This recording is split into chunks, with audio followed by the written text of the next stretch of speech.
네, 안녕하세요. 우리 연세신통 식구 여러분. 또 이렇게 10만이 넘었습니다. 구독자가. 그래서 상당히 여러분들에게 감사하게 생각하고 언제나 좋은 영상으로 여러분한테 건강도 도움되고 즐겁게 볼 수 있게 한번 노력해 보겠습니다. 오늘은 이제 대상포진 후 신경통에 대한 부분을 좀 얘기하고 싶습니다. 그게 뭐냐면 우리가 이제 제가 대상포진에 대해서 대상포진 초기 증상이라든가 뭐 대상포진 때 어떤 음식을 먹어야 되냐, 어떤 음식이 좀 안 좋냐 이런 거를 좀 설명한 적이 있습니다.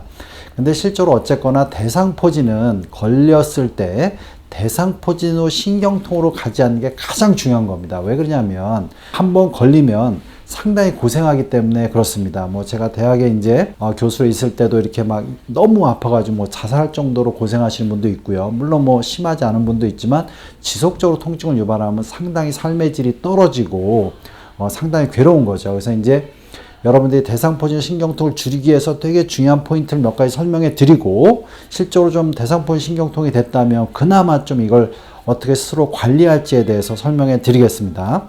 먼저 대상포진은 이제 정확히 얘기하면 몸에 이제 원래 있던 수두 바이러스가 몸에 내재돼 있다가 면역력이 떨어져서 생기는 겁니다. 그래서 이제 기본적으로 면역력을 지키는 게 중요하지만 생겼다 그러면 초기에 염증이 과하게 생겼을 때 나타나는 증상이 뭐냐면 당연히 발진이 많이 생기고 통증이 많이 생기고 그 다음에 그 통증이 생기는 부위에 감각이 떨어질 때 문제가 된다는 거예요.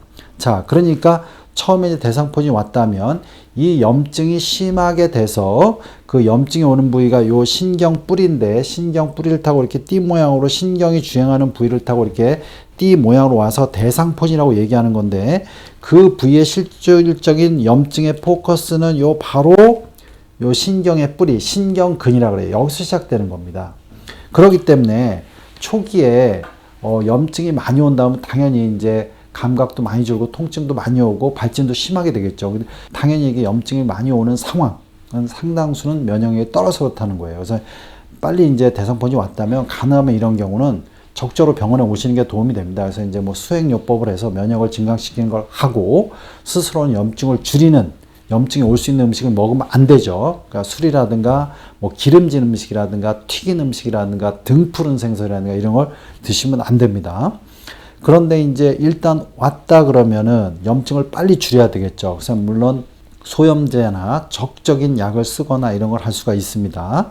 그래서 이 신경근에 염증이 많이 진행되는 걸 막을 때 가장 중요한 부분은 통증이 많이 온다면 통증의 약을 와서 치료하는 겁니다. 그게 가장 중요하고 너무 이게 통증이 심하다면 그냥 놔주시면 안 됩니다. 근데 이게 너무 통증은 심하지 않다. 내가 이게 적극적으로 주사 치료까지 받아야 될까? 그 정도가 아니라면 그럼 여러분들이 약간 약을 이용해서 관리하고 적절히 병원에 오셔서 항바이러스 제거 이렇게 하셔야 됩니다. 근데 이제 여러분 중에 어쨌거나 그런 시기가 지나서 신경통은 진행이 됐고 너무 괴로우신 분도 있고 좀 덜 괴로우신 분도 있는데 이런 부분을 좀 줄이는 방법을 제가 설명을 해드리면 이렇게 옷을 입을 때 이렇게 헐렁헐렁 해가지고 피부를 자꾸 쓸리게 한다든가 이러면 보통 통증이 많이 옵니다. 그러면 여러분들이 보통 네일을 입을 때 뭐 체간으로 대상포진이 왔다면 탄력적인 옷이 있어서 이렇게 옷에 딱 이제 몸에 감싸는 옷이 좋습니다. 오히려 딱 붙는 옷이 좋아서 이렇게 쓸리지 않게 하는 게 통증을 줄일 수가 있습니다. 그래서 이제 옷을 그런 쪽으로 이제 바꾸셔서 이렇게 몸을 조여주고 몸의 움직임과 같이 살갗하고 같이 움직일 수 있는 옷을 입는 게 되게 중요합니다. 그래서 이제 옷을 잘 선택해야 된다는 거하고 또 하나는 이쪽에 통증이 많이 오지만 그 부위에 약간 남아있는 신경하고 이런 부분을 풀어주는 게 되게 중요합니다. 그래서 여러분들이 이런 옆구리에 왔다면 늑간 이런 근육을 자주 이렇게 서서히 마사지 해주면 좋은데 그냥 손으로 하면 좀 아픈 경우가 많기 때문에 그런 경우는 약간 부드러운 오일 같은 걸 이용해서 지그시 이렇게 마사지를 꾸준히 해주시는 게 도움이 됩니다. 그래서 신경의 기능이 약간 남은 것도 살릴 수가 있고요.